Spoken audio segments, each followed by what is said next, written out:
Well, welcome back. I see faces that have been here and I see faces that are coming back, and so that's really wonderful. So welcome back to all of you.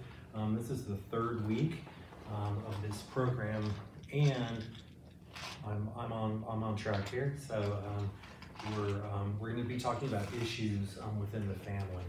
And so I thought I'd start off this evening with just a little bit of terminology history, just so you can understand where some of the terms come from that we use today. Because they're used pretty frequently, connected to families, and that's codependency. And so historically, the way this came about, and I can explain it to you the way the treatment was a long time ago.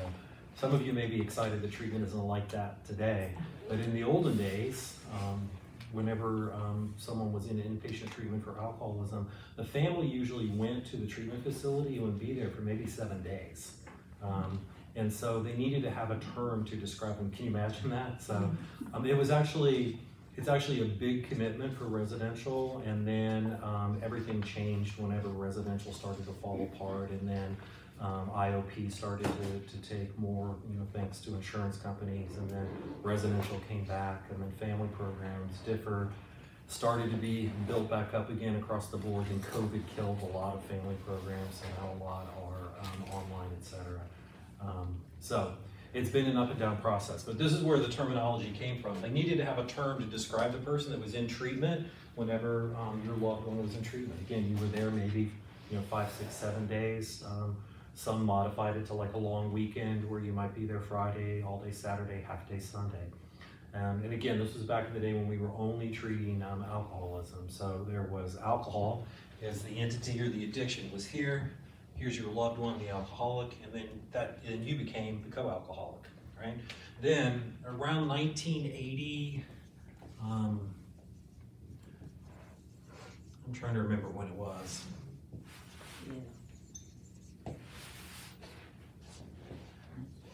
I can tell you sorry, I've been in the car a long time today. I just came back from Wake Forest, or actually Winston-Salem, Wake Forest University, but Winston-Salem, North Carolina today, so I'm a little bit still from driving through the tornado and all the wind and everything. So I'm still a little nervy for riding the car. So in the 1980, I was working in a treatment facility. I'm totally dating myself again. I was working in a treatment facility, residential facility. Some of you may have heard of it before if you've been around and known about drug and alcohol treatment. It was Charter Medical Corporation out of Macon, Georgia. But I was working at a charter facility, and we were the alcohol rehabilitation unit, and then went home, came back the next day, and we were the chemical dependency recovery unit. And that's so I was kind of tagged to about 1984, 85. And that similar time frame whenever the Federal Rehabilitation Act was really starting to impact the world of work. And you may be familiar, if any of you have worked in larger companies, you may have had an employee assistance program. And if you had an employee assistance program, that came from the Federal Rehabilitation Act before the Americans with Disabilities Act. But it was all based upon the interpretation of that law, meaning that employers had to provide reasonable accommodation whenever an employee had a problem, which meant that you couldn't fire them. So if you had alcoholism, you couldn't be fired anymore. And so the reasonable accommodation was to send that person to treatment. Treatment centers exploded all over the country after that happened. The model was the Veterans Administration. So the Veterans Administration had been some of the first residential treatment that existed in the country. So and I was actually initially trained in 1984 by the director of a Veterans Administration inpatient drug and alcohol facility. Actually, it would have just been an alcohol facility, and we didn't mention drugs in the 1980s. It was just alcohol. So that's the model for all residential treatment, kind of came from that perfect storm of the Federal Rehabilitation Act, and then using the term chemical dependency to broaden it away from just alcohol, and that's where we get the term. So then the person in treatment became this was chemically dependency, this person became the chemically dependent, and then that became the codependent. So that's where we got the language from, or at least the way that I understand it, historically how it came about.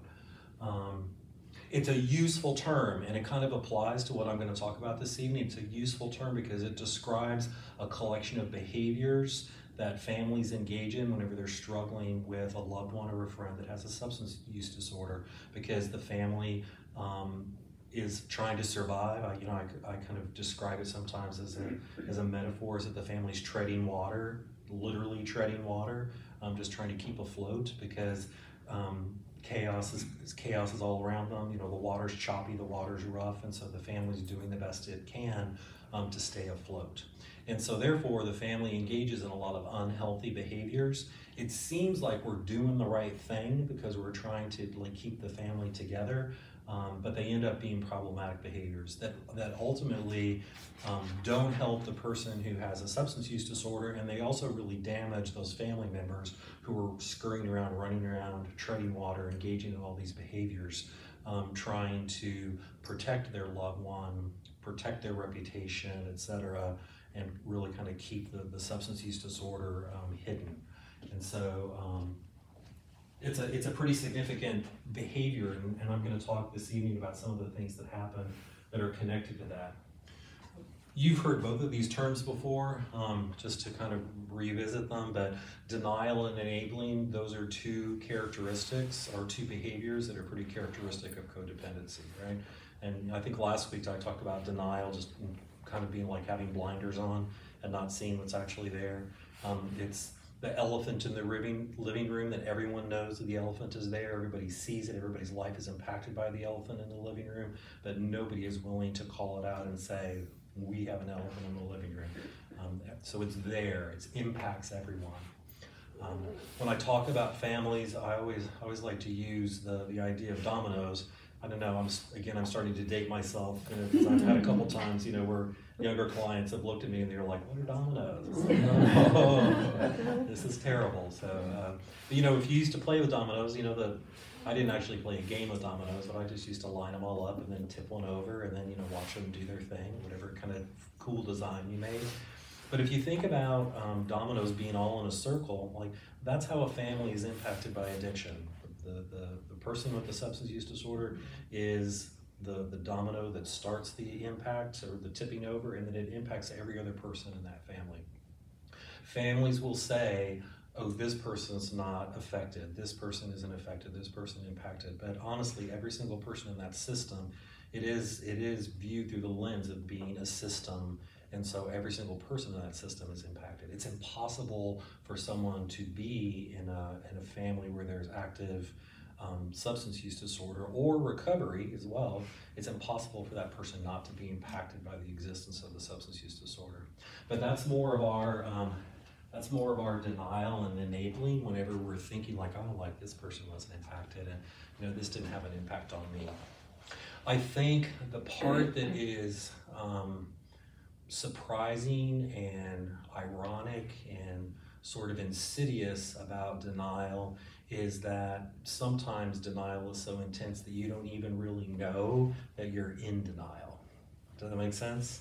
And so that's the part that's particularly tricky, and so it doesn't really make sense to you until someone points it out to you. So I think I shared with all of you last week that I have a positive family history, and so one of the things that I had absolutely no idea about, and again I'm going to date myself because this is pre-cell phone, I'm going to refer to a thing called a payphone, which some of you may have no idea what that is, but when I was I think maybe I was like a junior in college, or maybe even a senior in college, I was driving home. I went to college maybe 13, 14 hours away from home.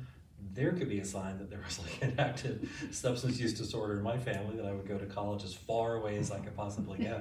But one of the things that I always did whenever I was coming home, and I had a friend that was in the car with me, and I got one exit away from home after being in the car for 12, 13, 14 hours. I got one exit away from the home, stopped I guess at the exit there was a Holiday Inn, stopped, and there was a payphone, there was a bar, so sometimes it didn't hurt to have a drink before you went home, but there was a bar in the, a payphone rather, in the bar, and so I would stop and I would dig up the dimes and nickels and I would call home, right? And so I'm calling home to say, hi, I'm almost there. That's very abnormal, right? I thought it was the most normal thing in the entire world. And then the person I was with was saying like, why are you doing that? Because you're one exit away. You said you're only, your family's home is only like less than 6 minutes after you get off on the next exit. And like, can you stop and you make a phone call? And I was like, doesn't everyone stop and like call? Because you want to know what you're going to experience before you walk through the door. But I didn't know that was abnormal. I thought everybody did that. I thought it was the most normal thing in the world. So, and I wasn't ever asking a direct question, right? Because you would never address the elephant in the living room and say like, oh, is anyone drunk? I was just listening to tone of voice. I was listening to noise in the background. I was listening to see what voices sounded like while I was on the phone. Do people sound stressed? Is there noise in the background? Does anything sound weird at all? And so I would like make an assessment, hang up, and then decide it was like safe to continue like driving home. So that's, for me, whenever that was pointed out to me, I was like, person said repeatedly, like, that is so strange. I don't know anybody that does that. And I was blindsided because I'm like, doesn't everybody call home before you are almost home just to see what's happening at home and to see what the feeling is coming? I have no idea, no idea. So I think that's something to kind of hang on to, because this can be really intense, right? And I think that it's a difficult kind of journey to like be aware of that and like realize that. And sometimes it takes someone pointing out to you like how irrational your behavior is. And so I think one of the things too, for all of you as you're dealing with loved ones and friends that are struggling, and particularly because we have people here, that are from Al-Anon and from Nar-Anon, that can be helpful to like go to those meetings and like talk with other people and hear how other people are dealing with situations and approaching them. But I think also being really open to feedback when somebody says, that's strange, like rather, our initial response to that always is like, who are you, how dare you, etc. But I would encourage all of you to be really open to feedback, particularly whenever, someone says, well, do you realize that you are engaging in some behaviors that's allowing this to continue, or like maybe you shouldn't do this, or maybe you shouldn't pay for this, or maybe you shouldn't, say something that's not true, because that's really kind of enabling that other person.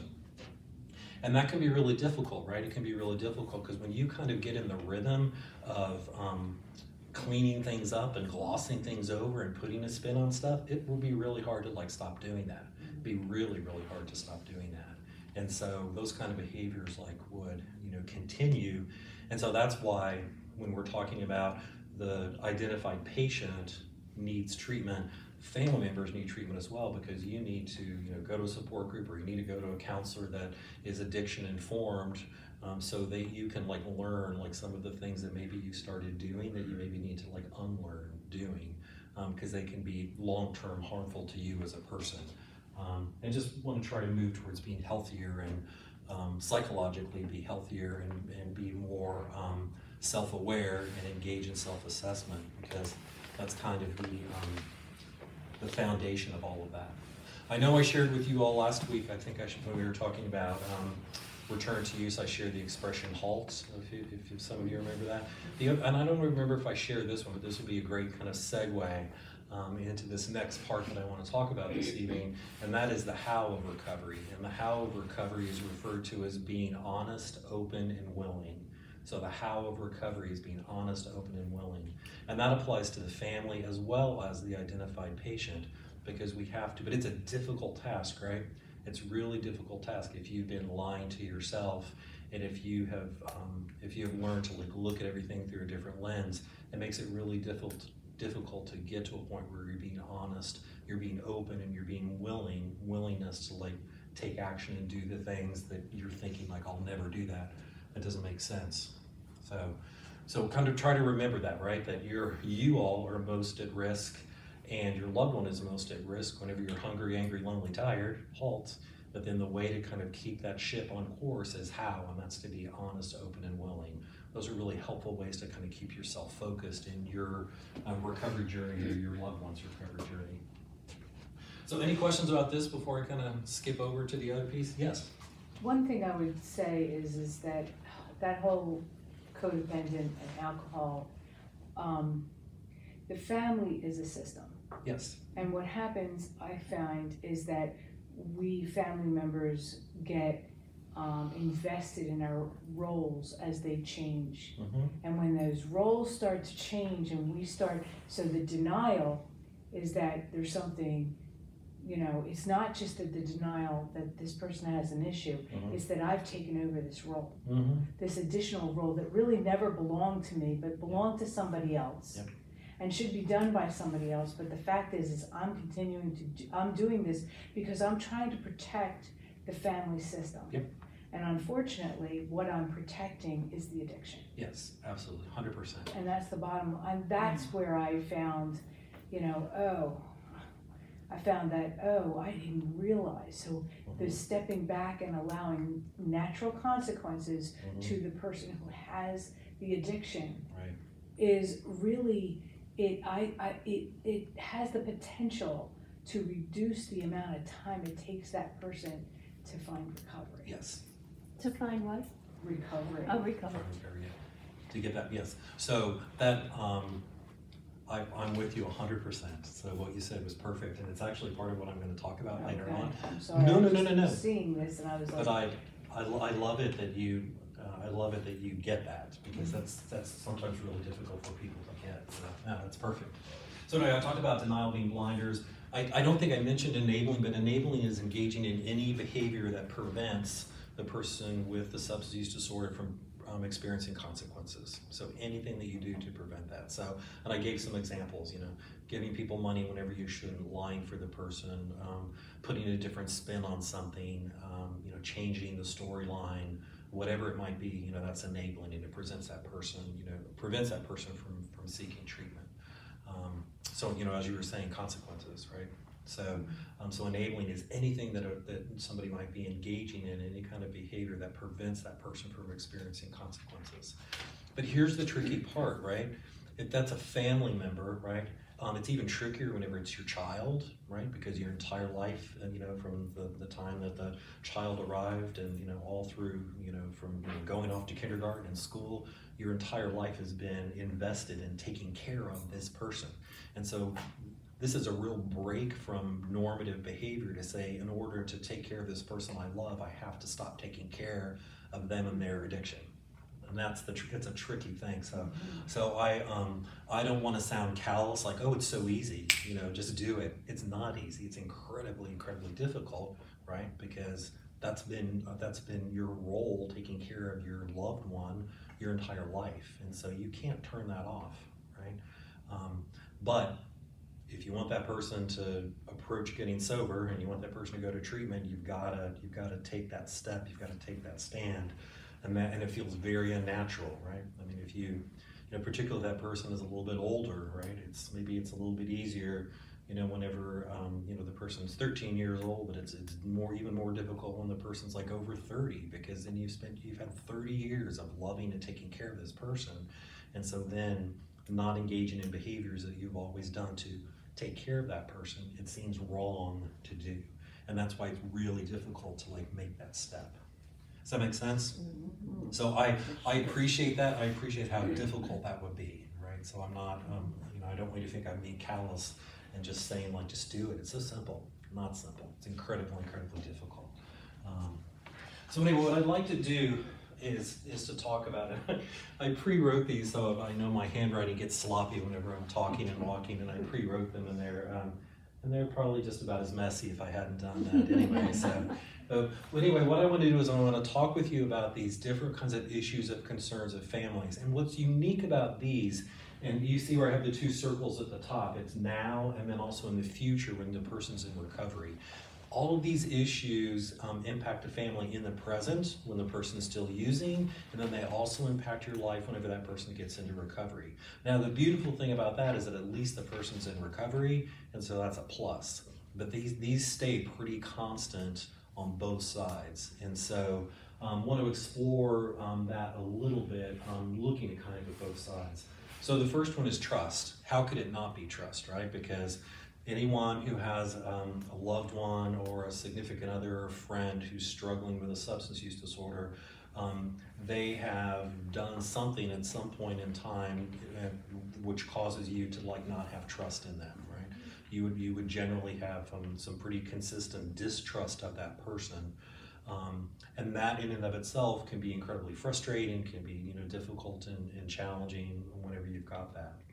So you'd all agree with me, right? Distrust, like promises broken, a little bit of good salesmanship, right? It's almost like everyone with a substance use disorder went to Juilliard and took some acting classes, because they can be really good at convincing you, like, oh, I got this, like, oh, I promise, I'm done, like, I'm so done. Beautiful acting skills, right? And then your heart starts going like, oh my gosh, I think we're there. Like, I think we've done it. I think we're there. And then maybe things will look beautiful. Like I was saying last week, things might look beautiful for like 8 weeks or maybe like 6 or 9 months. And then all of a sudden, boom, you're right back in it again. And then you're heartbroken, thinking like, oh, I thought we were there. I thought this exhausting journey was over, but it's not, right? And so, so you can see where that distrust comes from. So is it present when the person is using? Absolutely. And then what happens here is that, let's imagine that your loved one goes to treatment and they've been sober for a pretty significant time. They're doing all the things they're supposed to do. They're going to meetings, they have a sponsor, they call their sponsor every day, they're working the steps, they're going to see a counselor, everything's getting better. The moment that person engages in any kind of behavior that reminds you, consciously or unconsciously, of things whenever they were using, then you immediately zoom back to distrust, right? And then, this is the interesting part, this is where in the future that person's in recovery, and you zoom back to distrust, and then what's gonna happen is that then and this is the part that's kind of hard to comprehend, but like, your loved one is doing great, and now all of a sudden you're the one that's unhealthy because you start engaging in some strange behaviors, right? And I've had a lot of clients come back to me and say like, gosh, I was like 30 minutes late. I was 30 minutes late, and then when I walked in the door, my entire family was sitting there looking at me, and everyone's eyes got really big when I walked in the door, and nobody said anything. And he was like, what happened? Like, what happened? And they're like, are you okay? Like, are you okay? And then coming really, really close, this was an alcohol situation, coming really, really close, and he's like, you're smelling me. Like, you're smelling me to see if you can smell alcohol in my breath. And this is the part where, sometimes I understand from, the client's perspective, I'm saying, well, you earned that distrust, right? You earned that distrust, and it's gonna take your family a long time to get over it. What the family doesn't realize is that unless they start working at appreciating where that person is in their journey, etc., that they're causing this odd sort of feeling to exist. And sometimes it can be very disappointing for the person in recovery, because they're thinking like, oh, like, I've been doing so well, I've been, we're saying this person really is like actively involved in recovery and everything's going really well. But then the family, treats them as if they have just, returned to use, etc. And so it causes that weird feeling, and the person feels disappointed, like, gosh, don't they appreciate like how hard I'm working and everything that I'm doing? And the reason that is an issue, like, don't they appreciate everything that I'm doing, how hard that I'm working, etc. One of the reasons that that's an issue is because family members are not really good about talking. And so I'll mention that here in just a couple seconds. So anyway, maybe you have someone in your life that's in early recovery, maybe not, but when you get to that point in your journey with your loved one, just remember that whenever they engage in some behavior that kind of parallels what they used to do, yes, you need to be alert, right? But also you need to be sensitive, to what's going on with that person. Because I've had lots of conversations from what it's like on that person's end in terms of like how they experience it, and sometimes it's pretty over the top, with what that person experiences. But I always remind them, don't be surprised because you earn this distrust. How many years were you drinking? How many years were you using? Okay, so if it was like 9, 10, 15, 20 years and you were just in treatment for 28 days and now you're 3 years sober, it's like you got a lot of years left, at one level to really earn back the trust of your family, because they're just waiting for you, to go back to using again, because that was your pattern. And so So don't be that frustrated, but be appreciative and maybe work on communicating and letting your family know more about how you're doing. Next one is overprotectiveness. I'll just go ahead and put boxes or checks in both categories, right? So this goes to enabling. Families engage in all sorts of overprotective behaviors whenever the person's using, because they're thinking like, oh, things are okay, things are calm. We don't want to say anything or do the wrong thing because we're afraid that that's going to like somehow trigger the person, and then they're gonna, have an episode, or they're gonna be drinking more, using more than they typically are. And so this whole process of overprotectiveness is like really active whenever the person's using, but then also overprotectiveness gets really, really active whenever the person is in recovery. Like again, let's use an example of a person who's multiple years sober, and then the family is still tiptoeing around and being really overprotective around that person. And it's based upon this false notion that if I jump out of the closet and say boo, you're going to immediately like want to get high or going to want to have a drink because I scared you. Or if I say like, I'm not really happy with what you chose for the new carpet, like I don't really like this carpet, why did you choose this carpet? Like, oh, if I say that, this person's going to like relapse and go back to using. Does that make sense? So there's a real strong sense of overprotectiveness because you want to protect the addiction and you want to protect your loved one, but then that continues whenever that person is in recovery, that overprotectiveness. I was working, this is my classic example, it's a true story that I used to do aftercare, and so we, at a treatment center where I worked, we did aftercare. Anybody who completed treatment, their family and the person who had been in treatment, they were welcome to come back to the treatment facility every Sunday afternoon for an entire year, no charge, to come back and kind of touch base. It was actually really cool because people would see people they were in treatment with, and then the family members who got to know one another in our weekly family program knew one another. It was actually a wonderful thing. A lot of treatment centers don't do that anymore, and I have no idea why they don't. It must be because of this, time and resources, but I loved it. So it was amazing. So it was great to like see the clients doing well and coming back, and it was amazing. And also seeing the families, right? Because I had worked with the families. But I had one family that came back one time and they're like, oh, like you're gonna be so proud of what we did, like you're gonna be so proud of us. And I was like, all right, like I'm ready, like go ahead, let me know. So they had a younger member of the family who was learning to drive, dented the car, and practicing learning to drive. And then the family's great solution, and you all probably, we're creatures of habit. If you have a 2-3 car garage, you typically put the same car in the same bay every single time, right? And most people go, the front of the car in, right, and then you back out. Maybe cool people have to back their cars in, I don't know. But most people like pull their cars in straight. So this family, in order to hide the dent, it was a station wagon too. I'm like, come on, we're not talking like a Porsche or BMW or Mercedes. We're talking, it was like a Pontiac station wagon that had like a little dent on the side where a youngster was learning how to drive. They put it in a different bay of the garage and they backed it in so the little dent was hidden so their loved one wouldn't see it. And this was with a good amount of recovery that this person had. And they were so proud of what they had done. They were like so excited, like look what we did, like we prevented a relapse, like look what we've done. Their loved one was getting healthy and sober and well, and they were still as unhealthy as they were when that person was in active use. And they were so disappointed when I told them, today while I'm here, it's like, we have to have a conversation. We have to let them know that like there's a dent in the car, and then you have to like, when you get home, it's like you have to put the car back in its proper space, and it's called reality. We're just going to deal with it. And then also like we need to think more about how we perceive relapse. Is a dent in the car going to cause this person to relapse? Highly unlikely, right? Because we know that relapse is a process. It's a process of a variety of different things that are building and building and building, and then also a process of not engaging in healthy behaviors that are supportive and kind of cutting those back. And so it's extremely unusual for someone, for me to say, like, I don't like your shoes. And like, oh, that's that I'm going to relapse after 3 years. No, it's not going to happen that way. But family members think that way, right? So anyway, they were heartbroken that I was not happy about what they had done, and then I said we've got to.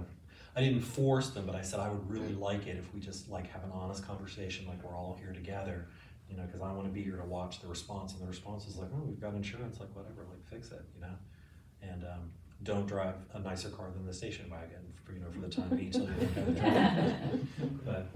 But anyway, that for me has always been like the example that because they I really liked this family so much, and they were so excited to like tell me like what they had done. They were so proud of what they'd done, and they were so disappointed when I was like, no, not good, creative but not good, right?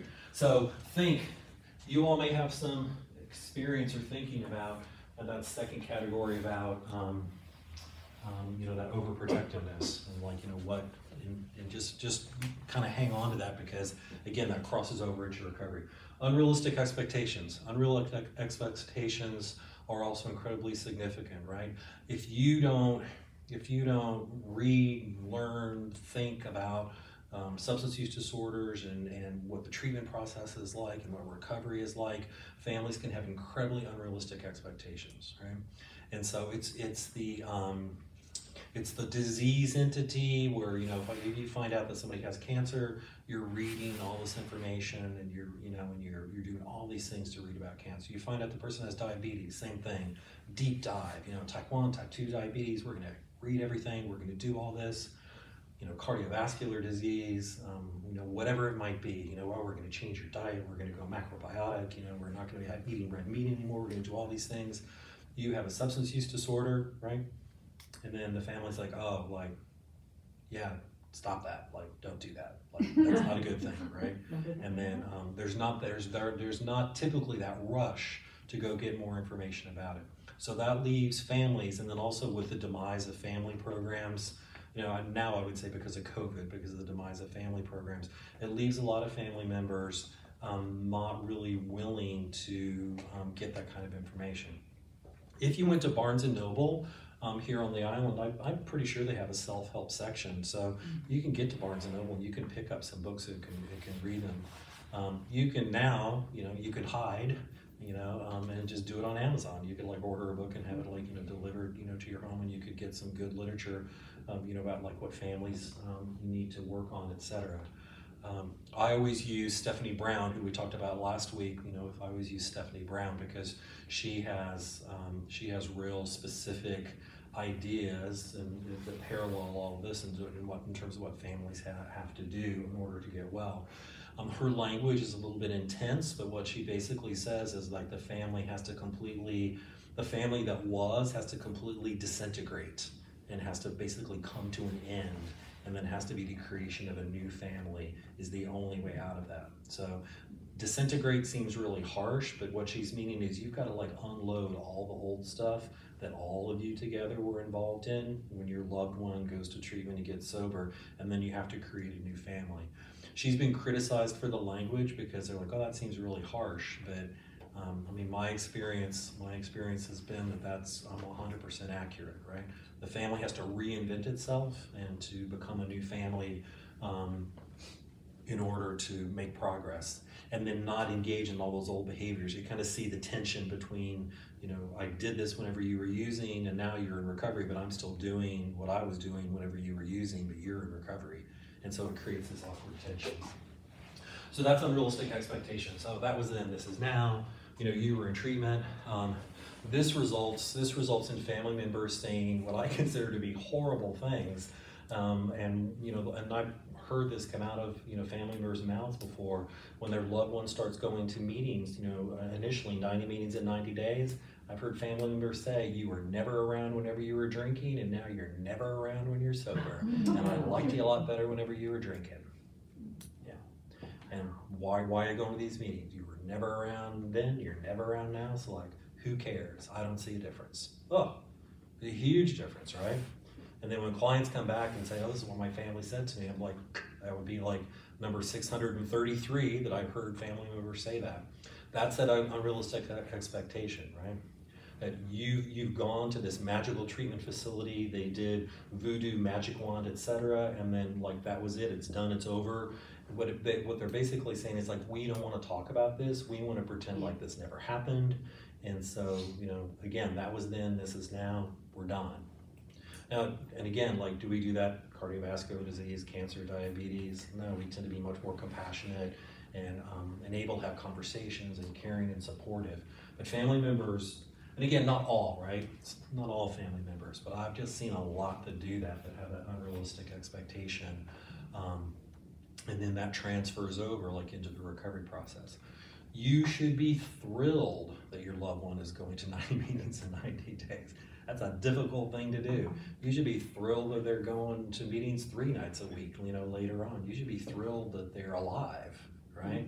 But family members get really, really frosty because they have these unrealistic expectations that like, this is just gonna be like that. And magic cure, and then you're going to be taken care of.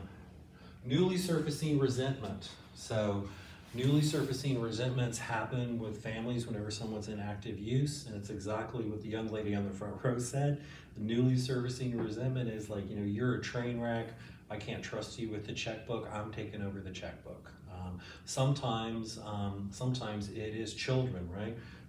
There's this notion about triangulation. Sometimes a child will partner with a parent to then parent the adult that has a substance use disorder, then they go to the bottom of the triangle. That's what in family therapy is referred to as triangulation.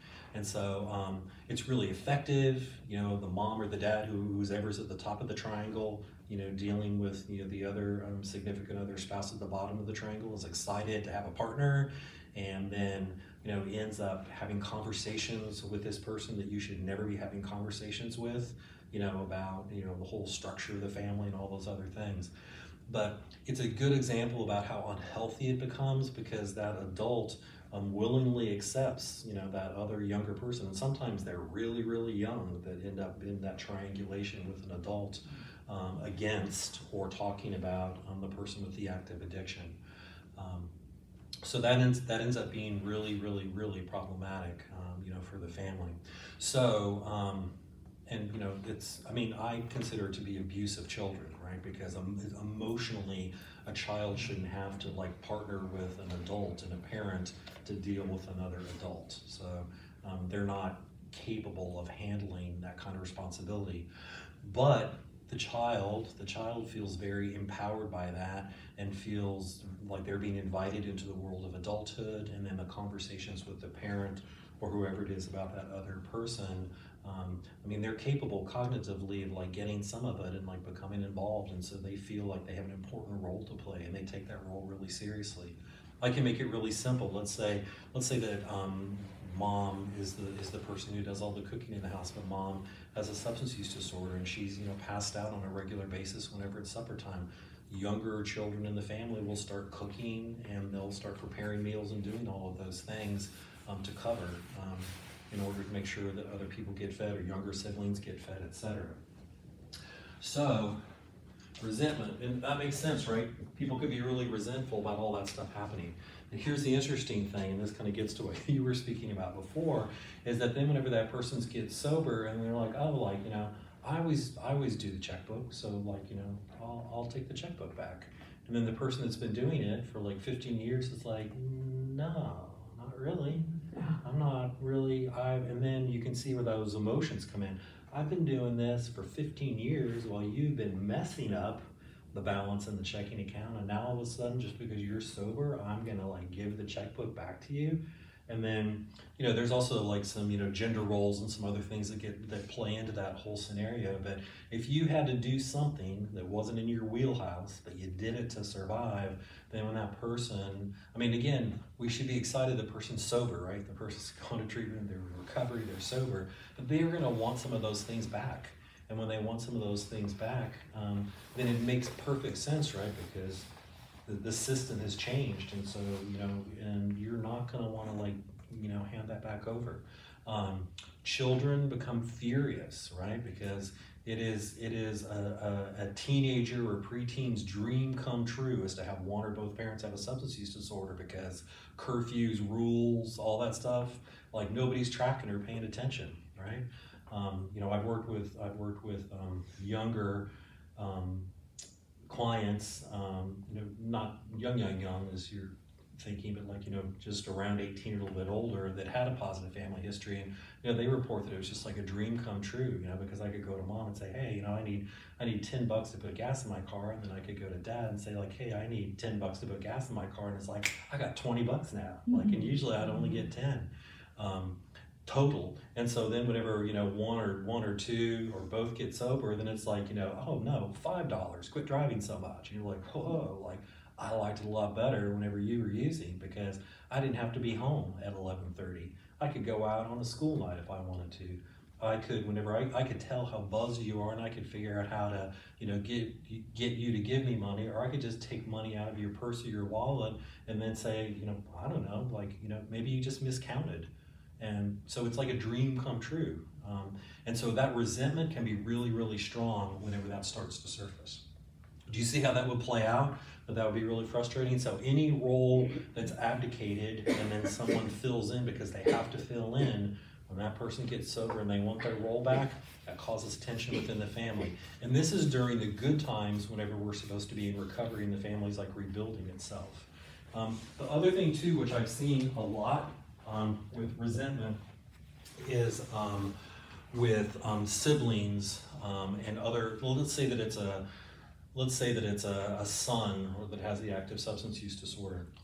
So the whole family again is like spinning around, you know, the son that has the substance use disorder, and then all the fights and all the emotions and all the crazy things that can happen, you know, whenever, you know, one of the family members has a substance use disorder. All the energy in the family is focused on that person with the active substance use disorder.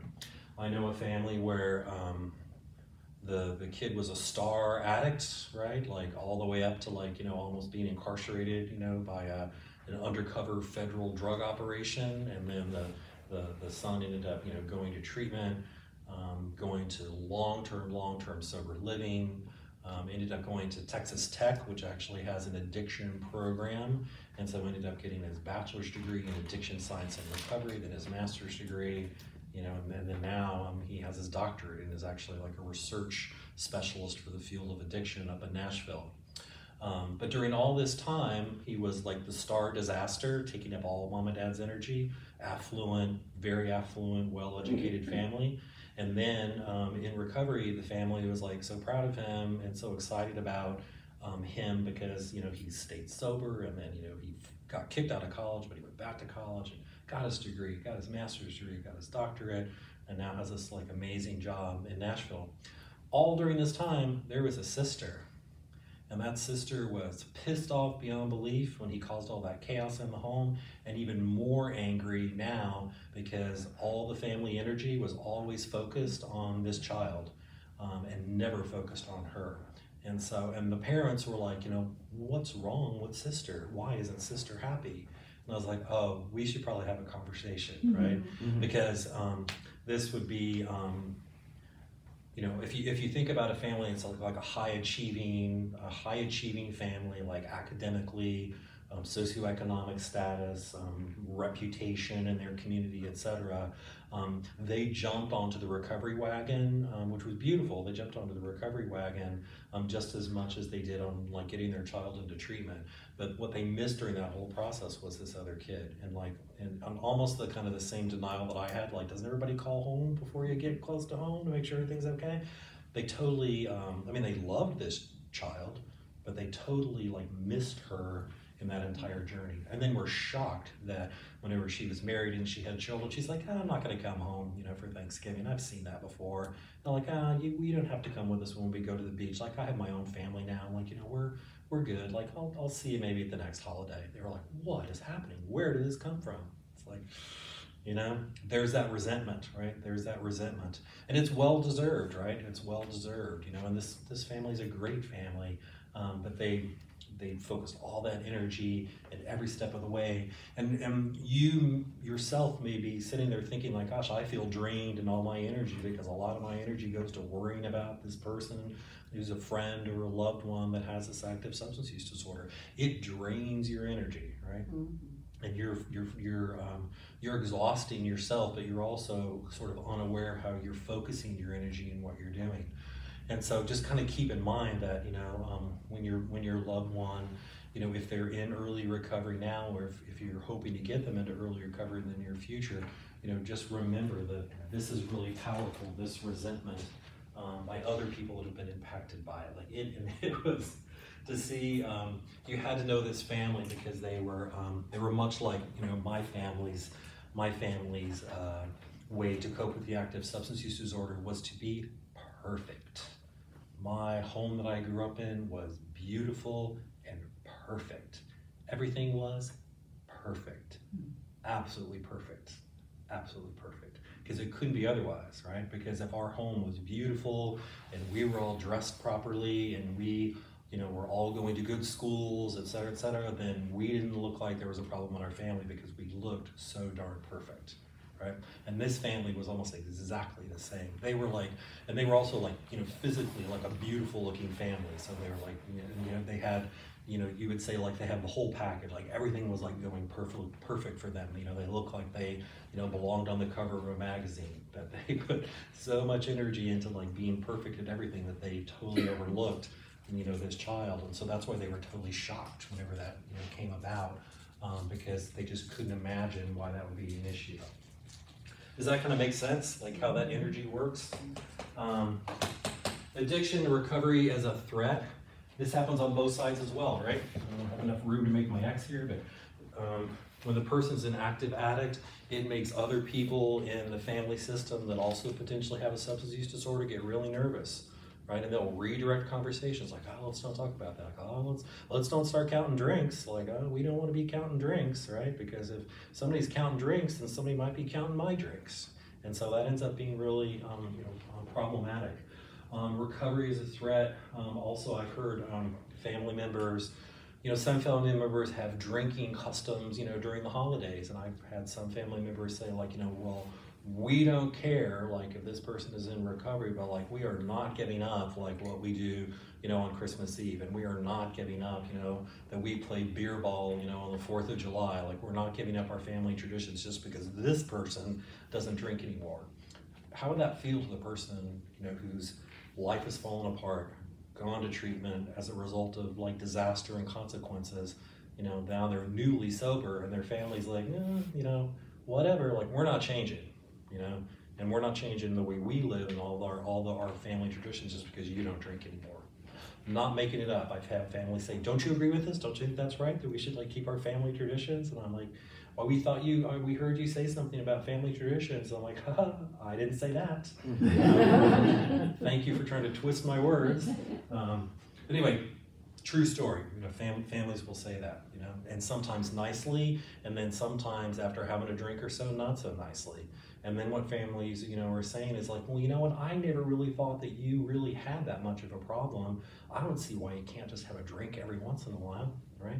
That's no different. I mean, and if you know anything about the world of like food addiction and other related kind of process addictions, like gambling, food addiction, sex addiction, etc., you would never say that to someone else. Oh, I know you used to binge, on peanut butter and cheesecake, so like, I don't think it would hurt if you just did a little bit of that, right?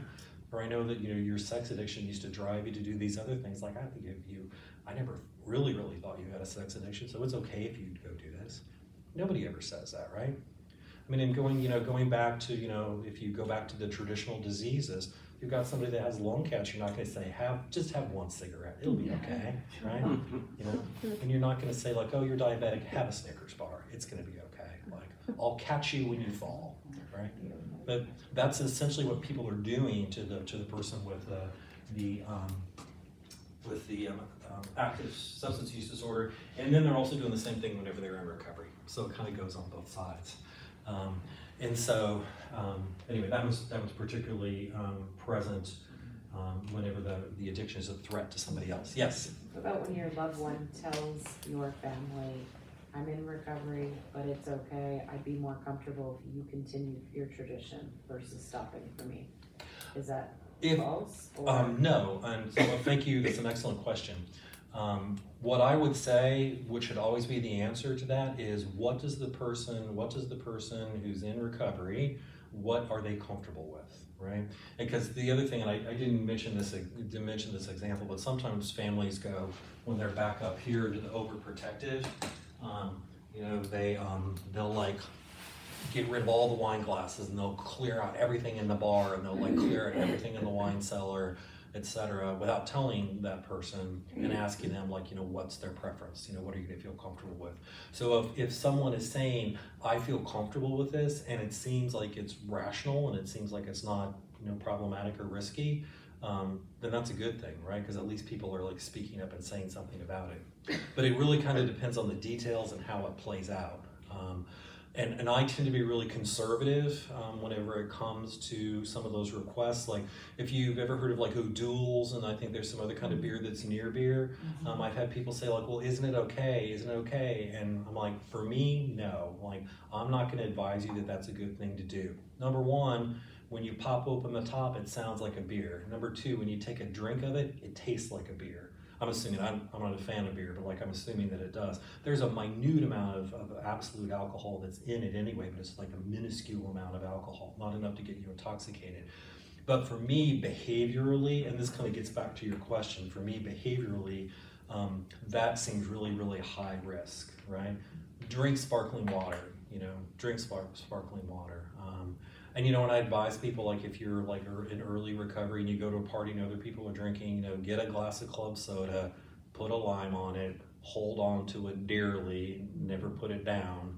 But if you always have that glass of club soda in your hand with a lime on it, nobody's going to give you a drink or ask you if you need a refill, etc. Because you're just kind of walking around saying, I'm good, right? And your drink, you know, your drink lets other people think that you've got a drink, right? And so, and this is also because a lot of people don't know that you're in recovery because you and your family haven't told anyone, right? It's still the big secret. But it's a difficult thing, but I like the fact that at least someone's saying that, unless it means that they're also going to like imbibe, right? Or if it makes it easier for them to use. So, you know, that's the other thing. But again, it all for me, it all hinges on communication. The family that like throws away all the wine glasses and totally wipes out the bar, you know, maybe for that person, like that's really not going to be the issue again, because it's kind of based on that false notion that like seeing the wine glasses, etc., is going to make that person use. You know, most people that are in recovery are going to tell you that that's not the process that they experience. Being intoxicated and like being around the person and you know, breathing on them, you know, if you're intoxicated, or being really, really high and acting high, and etc. Those things can be triggering for someone because those are more active behaviors. And I think the reason that your question is such a good one is because, I mean, look at Hilton Head, right? People come to Hilton Head, they leave their brains on the mainland whenever they cross the bridge, and it's like, you know, what I've never been, but what is it, pool bar, gyms, and like Coco's. I know, like down where our family goes to the beach, there's Coco's on the beach, and like, you know, etc. And so, you know, it's everywhere, right? And family holidays, and you can't avoid alcohol. And drugs, right? Depending on, you know, where you are, right? Depending on where you are. I mean, I was in Boston recently. Apparently, it's illegal to like smoke weed in Boston whenever you're out in public. Same for Washington D.C., Portland, Oregon. Like they even have stores in Portland, Oregon, where you can like buy cannabis and all different varieties of cannabis there. And people are actively like smoking on the streets of Portland, etc. And Colorado, like you could have your own weed farm in Colorado if you want. So I think it's an excellent question because you can't find a way to like get away from all of the ways in which our society is drug affected. But I think really kind of like listening to what the person's saying and kind of problem solve if you can with them is like a good sign. I don't know if I answered your question or not, but thank you. Okay, no, you're welcome. Yes. With drugs and holidays, Yes. do you say to whoever is hosting the holiday event, lock up everything in your bathroom? I mean, you know what I'm saying? I mean, you're saying don't put away all the wine glasses and everything like that, but if a person's in active use, absolutely. Absolutely, because you know, one of the ways, it's a good idea if you, if you have someone that has an active substance use disorder, we tend to be pretty sloppy about what happens with leftover prescriptions.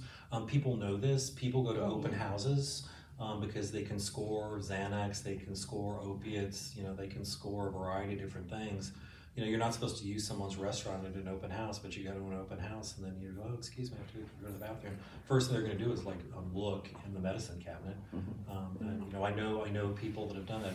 Ryan Leaf, who I was talking about last week, the guy that was second in the draft with Peyton Manning. That's how he ended up getting caught at one time, because he was going to multiple open houses per day. And then because, you know, he's this, you know, huge guy that was recognizable, people are like, whoa, like, that's amazing, because, you know, like a really well-known, well, he was a crash and burn, but anyway, he was well-known quarterback was like, came to the open house, you know, and then he kind of drove across the street and down 3 houses and went to another open house. So he must be looking for a house in our neighborhood. No, he was looking for drugs. So what you're asking is a really good question. If you have somebody with an active substance use disorder in your home, and let's say that their drug of choice is alcohol, because alcohol is a drug, you know, if you've got benzodiazepines in your medicine cabinet, they'll take them, right? It'll just be a good substitute for whenever they can't get their hands on alcohol. So it's a good idea, and I think most Americans are really sloppy when it comes to our medicine cabinets.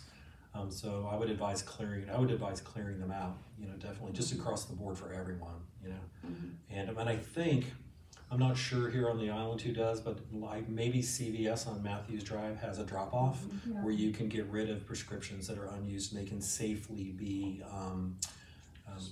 disposed of. Yeah, I was going to say destroyed or excommunicated or whatever, but I'm always in favor of that, because I'm terrified every time I read, you know, the water reports and they're talking about, you know, the level of antibiotics and antidepressants that are in our water, and I'm thinking like, I'm only drinking distilled water for the rest of my life, because I don't want all these substances like going into my body, you know, because you just don't want to flush it down the toilet or you know, put it in the garbage, because somehow I guess it leaches back in to our lives. But no, it's a good question, right? I would definitely do it if I had somebody with an active substance use disorder.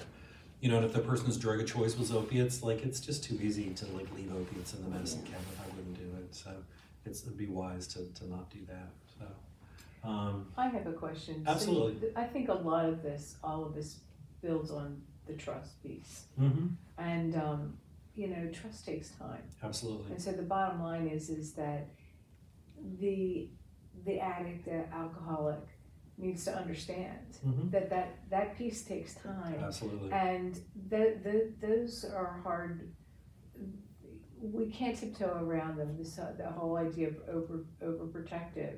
It's like, you know, and having been through a number of like family programs with family members, I would say that, you know, we're taught like, hey, they have a program. It starts with 12 steps. Yeah. And that first step is powerless. And yes. You too, I too am powerless. Not over alcohol, but maybe over you, my addict, because I love you, but I will not be manipulated by you. And that's something that, those are hard conversations. Yes. Maybe for initial, like you don't say that conversation like 2 weeks after he's, you know, gotten through detox, but you definitely have that conversation at a certain point. Ideally before he leaves treatment. Absolutely. With a therapist, yeah. Yes. Yeah. No. But yeah, I think it's the trust piece. Sure. I've walked 12 years into the woods with you. It's not going to take three weeks to come out of that woods. Yeah. And that's completely understandable. And you know, that's why when you look at this as well, like that's why that one is number one, because that's the first thing that everybody experiences, and it's kind of at the core of all these other ones, as you said. You know, the trust really is an important role, and I think it's got to be a two-way street, right? This person has earned the distrust, and even when they're in recovery, like you know, it's not going to be this magic wand that like, oh, now I trust you, right? Because most family members have been burned over and over and over and over and over again with promises that were broken, and so it makes sense and it's natural not to trust. So you're right, it's going to take time. And so because when I work with clients, I'm always advising them. It's like, you know, you're on this pink cloud honeymoon because you're sober for the first time in multiple years, and they feel really good. Like their brain comes back to life, and they like feel things, they feel emotions differently, like they feel sensations differently because They're not numb from head to toe. So they're coming back to life and on this, unrealistic journey of their own, thinking like, wow, like, all my problems have gone away. And when I come around and say, no, they haven't, No. you just don't see them. They're following you. You're not out of rehab yet. Yes. Once you get out of Yes. rehab, then all of those problems come, because all those They will. people, those triggers Yes, are all present. absolutely. And so when that happens, that's part of it too. Yep, 100%. You know? They're all there waiting to get you. We're all waiting. They're all waiting. And what I find is the person, the codependent, if you will, Mhm. is that I could say, hey, honey, how's your day? And I get, what did you mean by that? Yes. So there's trying to get, Mhm. so you find this, there's a metaphor I use, the hula hoop. I keep Mhm. very close in my hula hoop Right. so that I don't, just saying. I'm just, so that powerless is just like, it's so hard. It's a huge piece of it, For right? them. It's a huge piece of it.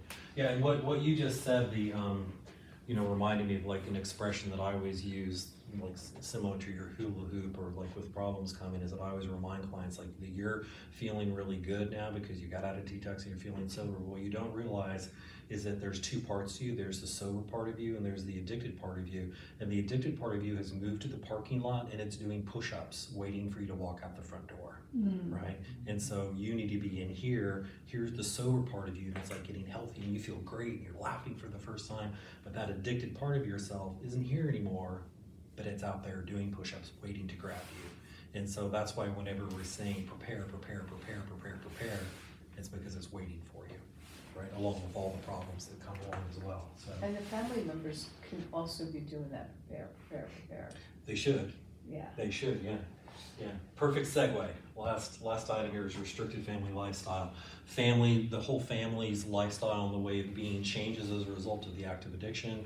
You end up like not doing things or going places, particularly as the embarrassment goes up and the obviousness of the addiction goes up.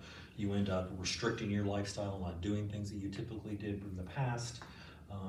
Particularly, some things, regular kind of traditions or other things, it's all can like have an impact on every single person in the family, right?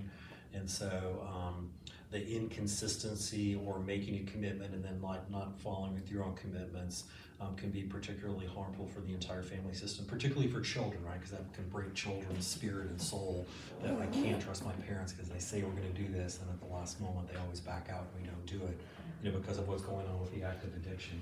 So there's a restriction in the family lifestyle during active addiction, and so Stephanie Brown's on the same page with me as this. Whenever that person gets out of treatment, whenever they're in early sobriety, the family can't sit in the living room wringing their hands wishing that things aren't going to go bad. The family has to like actively get out as a family and start doing new things together. And the family doesn't really want to do that because they're terrified and they're worried, etc. But that's always what I really push, is like you've got to find something new, to do. Dick Van Dyke, is Dick Van Dyke still alive? I think he's still alive. He's a person in long-term recovery. I didn't know if any of you knew that or not. But what he did, because apparently whenever alcohol was a drug of choice, apparently he was rather grumpy whenever he was drinking, and one of the things that he identified whenever he was in treatment, that he would always had some like fear and anxiety about the water. And so one of the things that he did is that part of his recovery journey, he took sailing lessons, he bought a sailboat, and it really, I've seen it, it really wasn't all that fancy for a Hollywood star, but he bought a sailboat, and then that became a new thing that he did, is that he started sailing, and he started doing that. I don't know which wife he was on at the time, because that's Hollywood, right? But he started like doing that, and he had like this new lifestyle. And so for me, that was always like a really good example. So you don't have to go out and buy a sailboat, but right? The beauty about being here is like you can go to Pinckney, like maybe you've never gone to Pinckney, but you can develop a new tradition of going to Pinckney and making it to Ibis Pond, and see if you can see the monster gators that live there. You can, and it's free. That's what I love about it, right? It's free. You can develop a new tradition of taking a walk on the beach early in the morning. You can develop new traditions of going down to the Savannah National Wildlife Refuge. You could start kayaking. You could there's so many different things that you could do to create a new family tradition. And so that's I call it a gear shift. So the family's like in first gear, going super, super fast during active addiction. You're You're throwing that 5-speed car into neutral while that person's in treatment, and then whenever that person gets out of treatment, you've got to put it back in gear again, but you don't want to put it back in first gear. You need to like put it into second gear, and you need to be doing something different. So the family needs to be new and different, and at least keep the good stuff, but you need to add some stuff so the whole system feels different, right? And this is where it kind of gets back to you highlighting again that it is a system. You've got to get that system to feel like a new system and a different system. So you got to switch gears and you got to add something new. And so that's where your family, don't let your family lifestyle be restricted in recovery, because it was impacted here during active use. And then when that person gets sober, you got to find a new way to be as a family, because it's the only way the family can learn how to be together again. And this goes back to Brown saying the family has to disintegrate, and then the family has to like rebuild itself as a new family based on honesty and based upon new patterns of behavior and based upon mutual appreciation. And that's the only way it will work. Because I've met families before that where the family never changed, right? And then it doesn't go well. It doesn't go well if the family doesn't change. So, but you've got to like find the perfect storm where all those pieces come together. So, yeah. Well, I'm going to stop now and see if any of you all have questions for me. I don't want to keep you because I know that we have like a certain amount of time, but I also want to always leave room for questions to see if you have any questions. Yes. Going back to the trust at the beginning, when you gave the example of the future recovery, and I'm trying to remember exactly the example that you gave of what not to do, but I would like to know what you should say. You remember the example that you gave on the second side? I'm not sure. I'm not sure what example I gave, but hopefully I can come up with like the a good response for you. Remind me again of what you did on that. On this side, well, what happens here is that typically the family members don't have trust based upon like the person's behavior, if they have a behavior that seems similar. And so this is, I think, the way to address this, and then it may go, ma'am, to your question that you had as well. Like, one of the things that I'm always a big fan of is negotiating. You get your loved one into treatment, negotiate some kind of a contract before they walk out of treatment. And that's kind of, we're gonna like talk about like, this is gonna be like the new set of expectations. And so that's where you can address the fact that you can address the fact and say, like, I'm not going to be able to trust you until I see ABC 1, 2, 3. So, and hopefully you can appreciate that, right? Because my trust has been broken, and so these are my expectations, and then we'll revisit that. And then also, and you don't really want to have this conversation, but you need to have this conversation again and say, so, and like, you need to know, like, this is it. Like, so, you need to know from my perspective that, this is your first time in treatment, this is your third time in treatment, it's your fourth time in treatment, whatever number it is, when you get to that point, and hopefully, you get there after the first time in treatment. So you just need to know, like, if things do not go well, then like, that's the end, right? I remember what it was. It was the gentleman came in late. Oh, yes. And everybody was waiting. Yes. And it was the elephant in the room. Yes. And everybody was trying to smell his breath and everything. Yes. Well, in that situation, what should you have done? Or what should the family have done? Just let it go and say, you're always late. No, I think it's a good time for the family.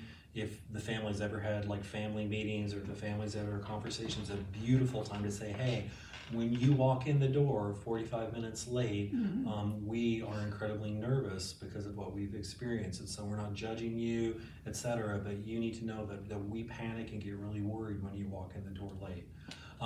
Rick Riley, does anybody know Rick Riley? So Rick Riley from, I think, didn't he, sports writer, His father was an alcoholic, and he wrote this beautiful article once that he could tell, and I always questioned the story because he talked about his father's cleats on the sidewalk, but he and his brother could always tell by the way the dad shut the car door and the way he walked up the front steps to the house, they could always tell whether he was sober or drunk. And so the time in sobriety, it all worked out later on, you know, in their family, but I think relatively physically and verbally abusive. The time that he just shut the car door a little bit too hard, like, you know, the kids were like, oh, it's time to like run and hide, right? And they were older, you know, and so that some of that, a lot of that is conditioned. But as adults, I mean, again, like honest, open, and willing, you know, to say like, hey, like, you know, if I look weird or if things feel weird, it's because you were 45 minutes late. And you may not know this, but in the past, every time you were 45 minutes late, you were drunk or you were high or something had happened. And so I have a right to be nervous when you're 45 minutes late because of what our history has been.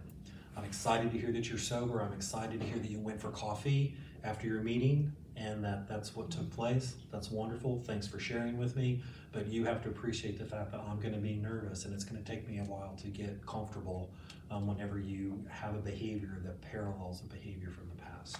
Thank you. Does that make sense? Yes.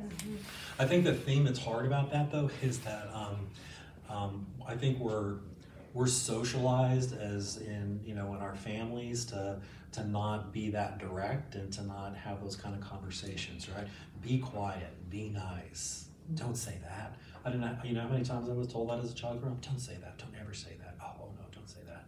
Be nice, be quiet, be good, you know, never make a mistake, you know, etc. And so we get socialized like, okay, like, you know, unconsciously like, hey, you know, I'm not supposed to like speak out and like say what's actually happening. So, because it, you know, it doesn't work. It doesn't work. Well, I can give you an example. Like, I was the first person in my family to realize that there was a substance use disorder whenever I broke the rule and said, I think there's an elephant in the living room. I got completely shut down. How dare you say that? You know, oh, like, you know, I can't believe that you said that. Like, you should be ashamed of yourself for saying that. I got completely slammed for opening my mouth, and that's because I broke that rule, right? And so, I mean, I was younger, but still completely shut down. So, and I think that's where those rules come in, you know, like, you know, be nice, be kind, be sweet, be good, and don't say what's really on your mind, right? That's why we say bless your heart, right? Instead of you're an effing train wreck, right? We say bless your heart, you sweet little thing, yeah. Right? But anyway, yeah, it's an excellent question, so yeah, perfect. Well, listen, thank you all for being here this evening. We have one more left. And I'm going to talk more about treatment and interventions and those types of things that could potentially be helpful to you next week. I hope that you enjoyed your time here this evening. I really appreciate you all being here. Please fill out the evaluations, you know, that Michael has. And you know, I'm a guest here, but I'm also always incredibly open to feedback. And so, you know, I want to know that I'm speaking to you or that I'm being helpful to you. Right. So again, thank you very much to all of you for being here.